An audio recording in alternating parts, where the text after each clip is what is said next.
Welcome to Private Club Radio, your weekly source for industry education, news and discussion. Broadcasting from Tampa, Florida, ladies and gentlemen, here is your host, Gabriel Aloisi. Good morning to you. It is Monday, March 16th here in Tampa, Florida. It might sound a little different to you, and that's because I am podcasting from home. I have not been home in a long time. I built a studio at my office and podcast from there almost every single Monday, unless I'm out on the road. However, this Monday, I am here in my office because I sent all of my employees home. They're all working from home this week. I'm starting to see more and more clubs around the country close their doors temporarily, and I gotta say, I think that's the most wise decision right now. We're still on track, as of last I read yesterday evening, Sunday evening, on the same pace that Italy was, where cases are doubling almost every single day, and that's without proper testing, okay? Which means there's probably tens of thousands of people at this point in time affected by the coronavirus. I think the wise move, honestly, as a club, is to keep your doors closed for at least the end of this month. Where I live here in Tampa, Florida, Hillsborough County Schools made the decision to close school until the end of the month. It was convenient because this week was spring break for them, but they've extended that for 2 more weeks until March 30th at the earliest. And I got to say, if things keep going the way they're going, I do not see schools reopening on the 30th or the 1st of April either. So, what are you doing at your club? We're going to talk to Michael Crandal today to talk about some things he's heard from around the country, some clubs that are doing different procedures, whether they are staying open through this coronavirus pandemic or if they are closing their doors. I will say that I visited a club on Saturday and the cart boys were all wearing latex gloves. Food service buffets had stopped. But to me, that's just not enough. In my opinion, that's not enough.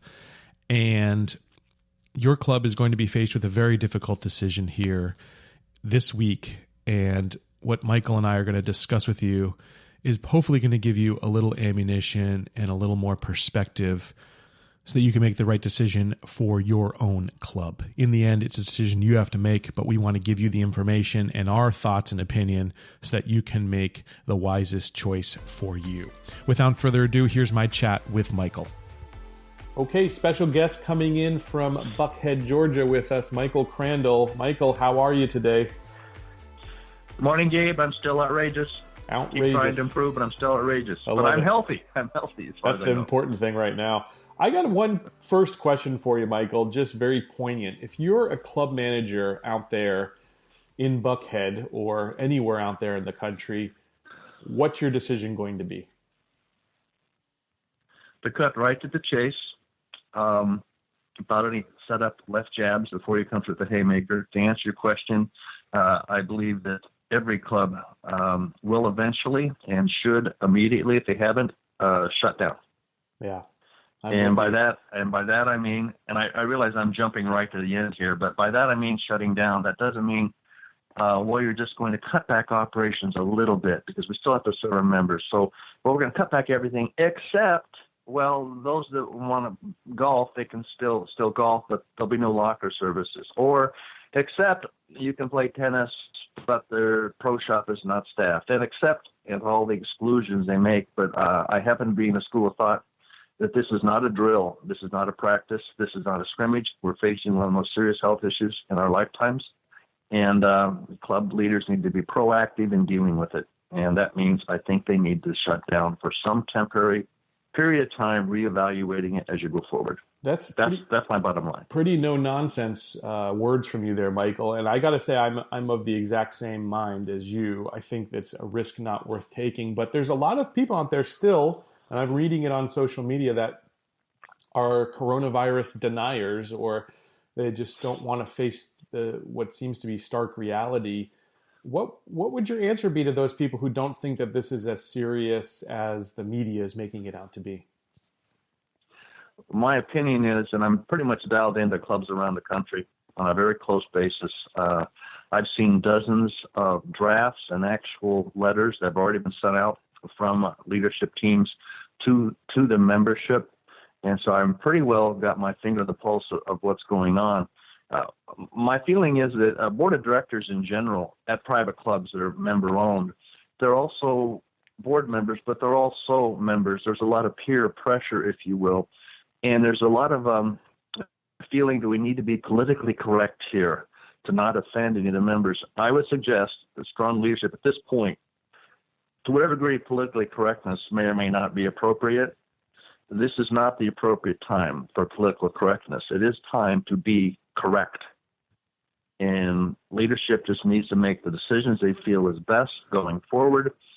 And I also believe very, very strongly, and I have reasons to back it up, that when boards are decisive and the leadership team combining with the management makes the hard decisions to close.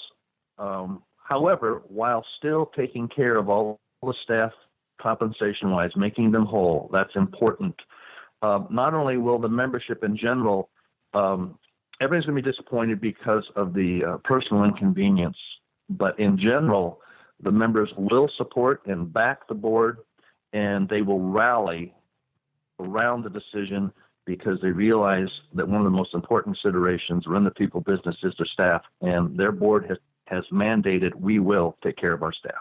Yep, absolutely. I think you're dead on there. We're seeing some of the larger corporations and even people like the Dallas Mavericks and their owner talk about they're going to take care of their hourly employees while there's downtime. And I think that that's really important. And I think that in the long run, that's going to build more loyal employees when you know that you're not going to put them in harm's way. You're not going to put their health at risk, but you're going to take care of them and make sure that they're okay through this time as well. And as we spoke about with last week with, I believe it was Cindy Vizza, maybe Peter Danula, we talked about how it might not be the person at the line level who is sick, but it could be their children are home from school, because here in Hillsborough County, schools are now closed for the near future.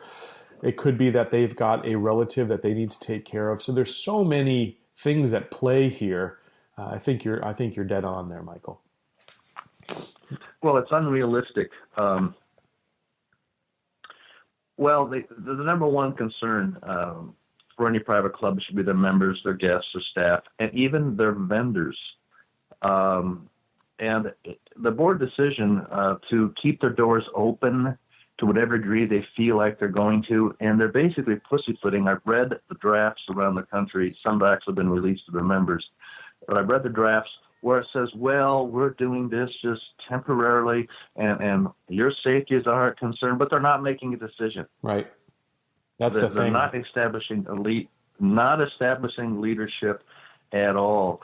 And they come up with all kinds of things that they're doing to prop themselves up and looking, we are being proactive here. And they're even doing things like one draft actually had, and a couple of clubs are doing it. Imagine this. I'm not making this up. They are having staff at every member entrance and the employee entrance and where vendors make deliveries with people who are taking the temperature of people coming in. And if it is over, wow. I think it was 100.4, they're denied entry into the club. Wow. That's armchair physicians, huh?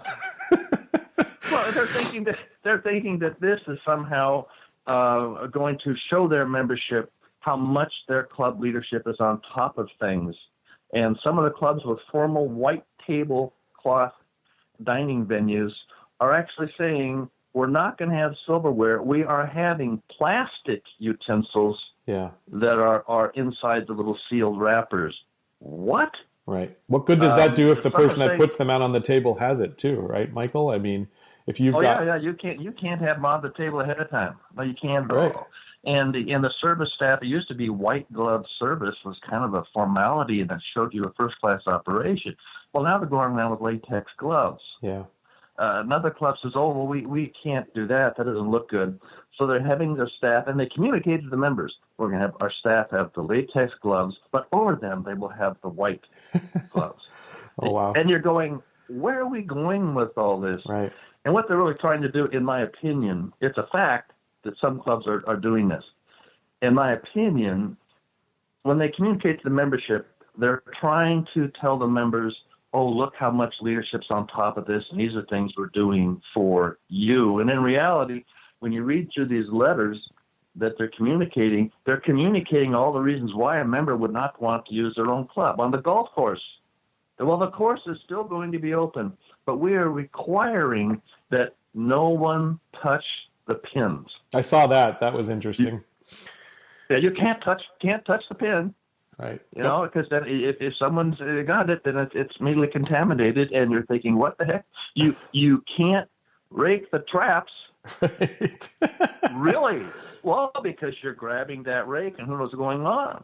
Normally, first-class clubs have in fact, some clubs, it's like the heartbeat that makes them unique and different, and they pride themselves in it, thriving caddy programs. Well, we're not going to have the caddies anymore. What? And they have carts. Well, with 6 feet spacing, social type spacing, if you have a foursome, you need 4 carts. Right, exactly.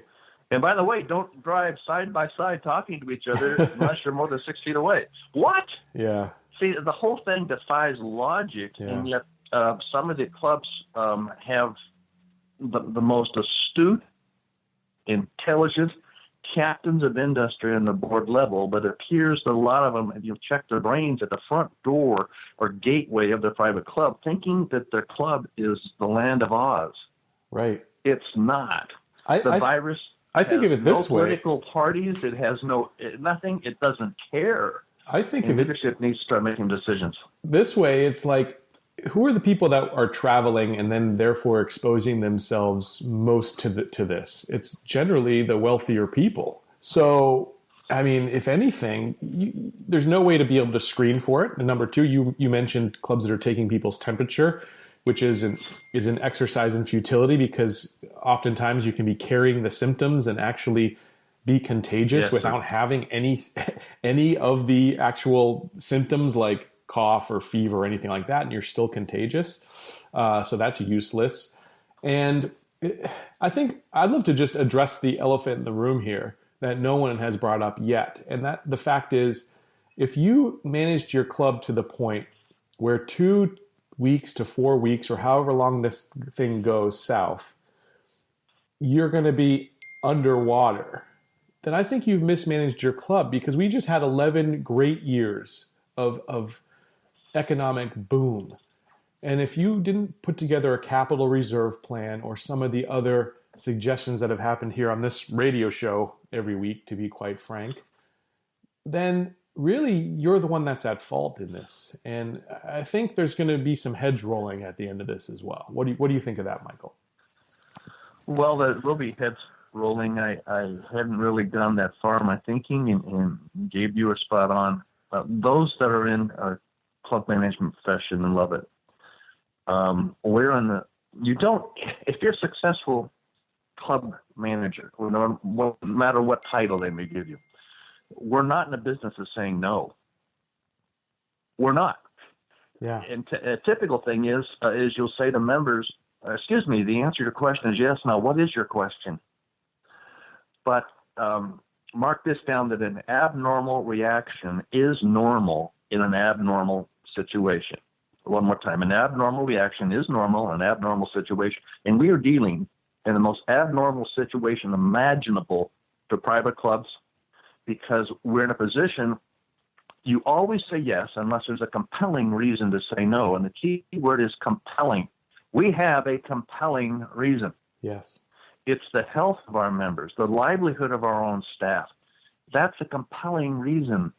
But there may be heads roll, as you said, because unless leadership, by leadership I mean the board and management, volunteer and paid, work together and communicate together, someone's going to be a scapegoat, and guess who?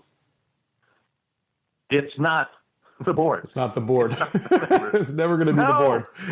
No, and so this is an instance where strong professional leadership I wouldn't suggest you voice this at a full board meeting, but meet with your club president privately or your executive committee, depending upon the relationship you have with them, one-on-one in private, and say, ladies and gentlemen of the board, I want you to know I will back your decision 100%. Don't get me wrong. That will happen. However, I do want to tell you behind the scenes that if we do anything less than fully protect our staff and our membership by trying to stay open to some degree, thinking we're serving the membership, it's flat out wrong, period. And I need to tell you that.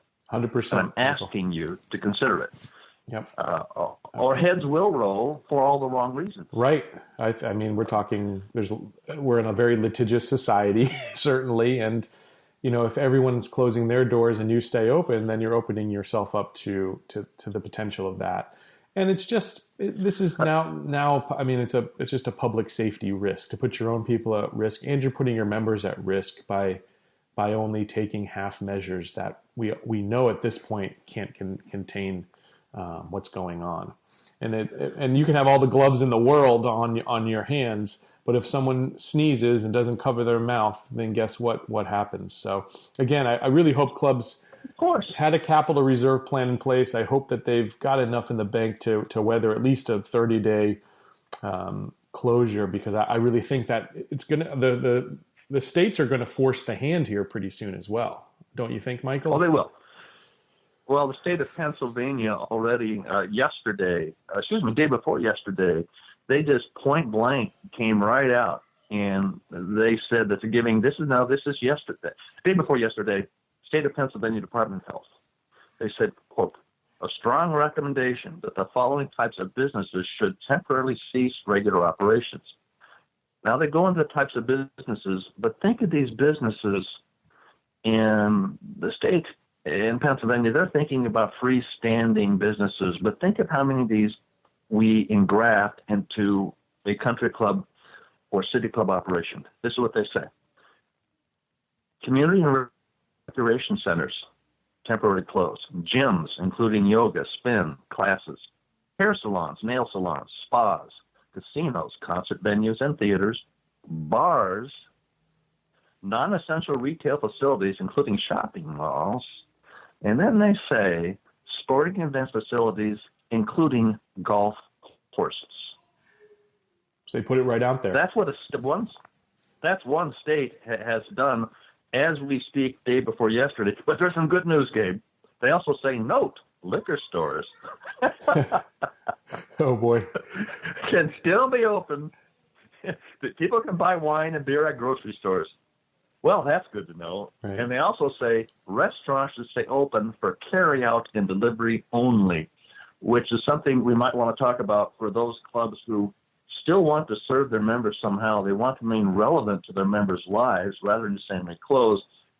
Some clubs are considering closing down completely, except for a lot of clubs are moving toward you call in ahead of time, even though the club is closed.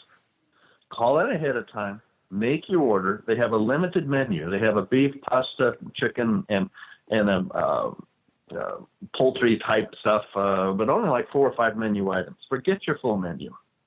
And these are what we're offering, period. You call in ahead of time, you just pull up to the front gate entry, and we will there ready for you with the bag to deliver it. You don't even have to get out of your car.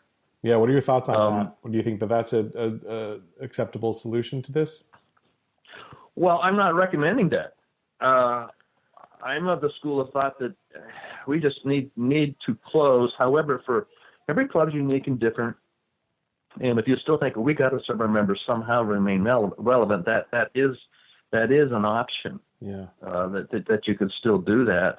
I got another recommendation for clubs that still want to remain relevant, and this was a personal friend and a professional respected peer named Jack Deal.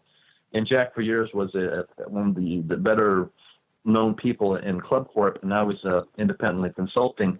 But he sent me something, and this is from a club that's called Wind Lakes, and this is a homeowner association, and this is what it said, and it came from their HOA president.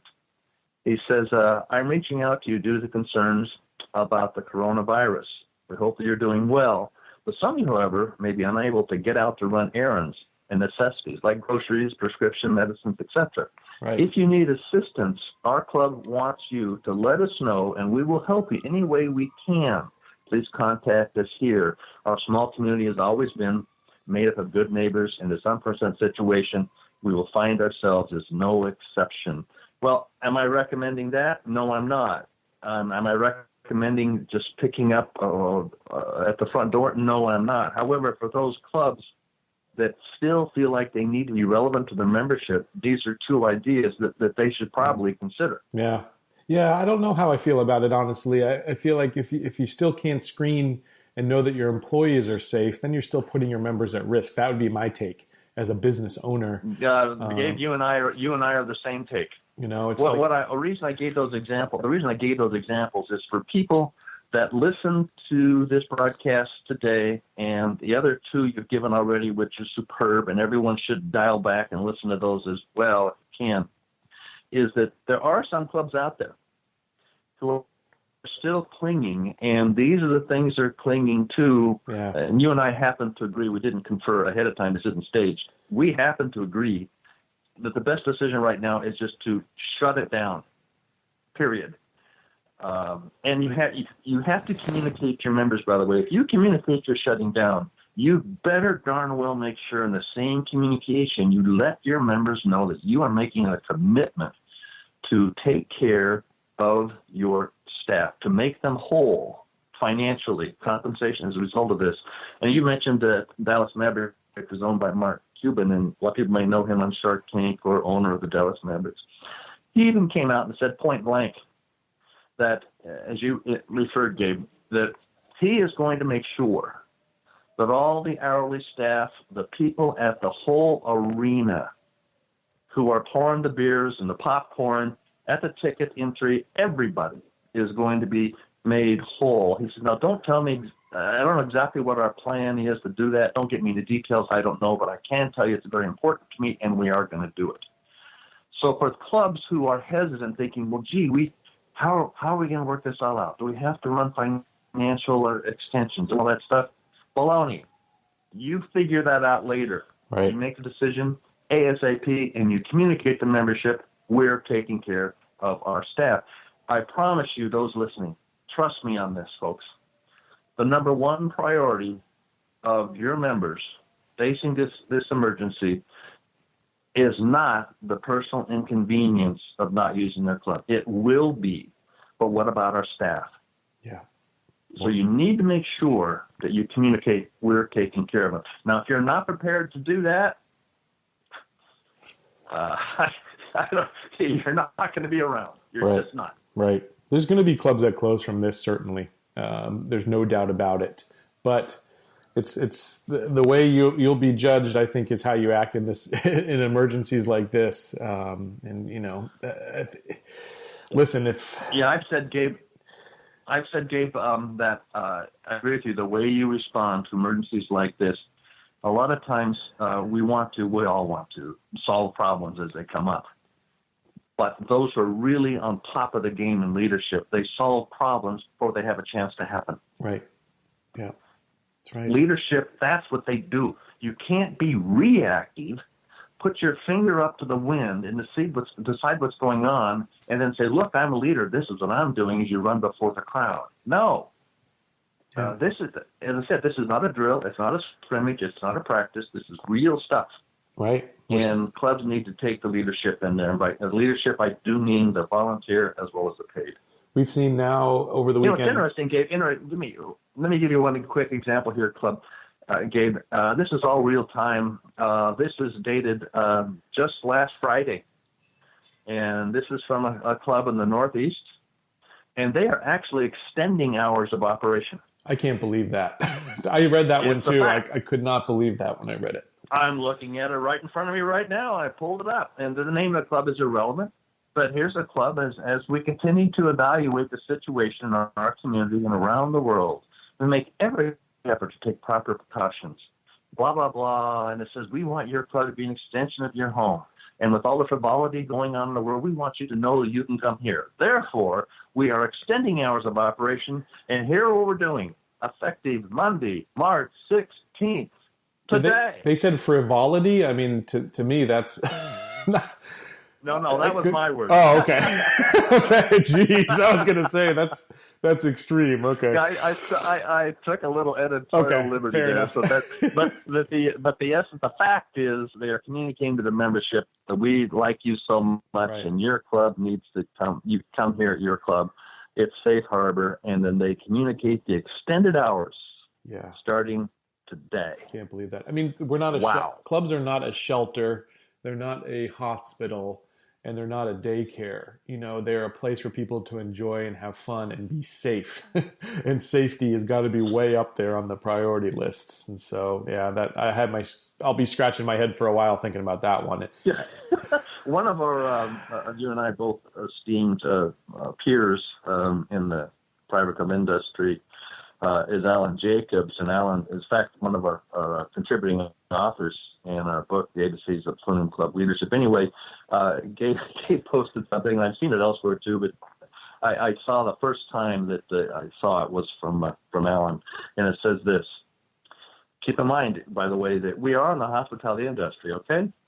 And he posted this: if you would like to know how it feels to be in the hospitality industry during this coronavirus pandemic, well, think about the movie The Titanic. Right. Remember it was sinking and the band continued to play? Well, guess what? Yeah. We're the band. Yeah, it's a poignant analogy, because how ridiculous was it that the band was playing on the Titanic as it was sinking, just to calm passengers. And yeah, it's exactly what's going on when you have clubs that are extending their hours. That's absolutely absurd to me. Yeah, another guy who I think has been forthright and is communities membership, and at some point you may want to talk to him, but we both know David Zonner, and he's at Woods Hole Golf Club. And they were just very succinct in directing to their membership. They had a one-page communique to their whole membership. And one thing I'm seeing also, not one thing, many times in the drafts that I'm receiving from my clubs around the country, when I say drafts, I'm getting a chance to look at them before they even go out. And I'm making some suggestions to them. But most of them are at least 2 pages, single-spaced, that the members aren't going to read. They're looking at what's this, and they go on and on and on, from the Center of Disease Control recommending the washing of hands and sneezing into your elbow, almost talking down to your membership, who by and large are pretty sharp people. Right. But you're telling them all these things, and it's long ago. Anyway, David Zonner, his club, Woods Hole, came up with just a one-page straight thing, and I won't read it to you now, but I'm sure David would give insight to anyone who'd like to contact him. He's spot on, very top, and one of the best professionals in the business. Yep. Yeah. What was the basic contents of that letter then? Well, you're prompting me a bit, and so I guess I'll go into it. It just says, dear members, after deep consideration and weighing new government stances, your club has decided to delay clubhouse opening until April 15th. And we're going to institute initial 30-day block until we get additional information and flexibility, so we will stay ahead of the curve of rapidly unfolding news. Mm. Then he says the most important message we can deliver to the staff and the membership is one of respect. We all fall into different places on the spectrum of reaction emotion, I call it, and it's okay to have differing levels of reaction, but as an organization, we need to respect everyone's feelings during this time of worldwide uncertainty. And due to the delayed opening, all golf and social events are canceled up until April 15th. And so he just very forthright, and initially in the communication, which is only one page, right from the get-go, he answers what we're doing. The next paragraph says why we're doing it. And it's not asking opinions, it's not making apologies, and it's not talking down to your own membership about all the things. Be sure to wash your hands and sneeze into your elbow. Right. They all know that. Yep. And many of these letters I think go out are self-serving, trying to make themselves look like on top of it. In reality, they're communicating that leaders are paid to make decisions. That's what you're paid for as professionals. But leaders in the club industry are also on the board and are volunteer. But due diligence requires to make decisions. That's what people in the top levels of leadership are there for, to make decisions. This is no time for mamby-pamby type pussyfooting. As I said, it's not a drill. It's not a scrimmage. It's the real thing. Right. And we need real leadership now. Well said, Michael. You couldn't have said it better. And I appreciate you coming on this morning to deliver that news, because I think there is a lot of pussyfooting happening, as you say, around the industry. But you tell it like it is, and we appreciate that. We thank you for your time. And you're very welcome. Anytime I help, you know I'm in your corner. Thank you. So you've likely got a big decision to make here. I'm sorry you have to make it, but I know you'll make the right one. I'll catch you back here probably in just a couple of days, but certainly by next week. And until then, here's to your membership success.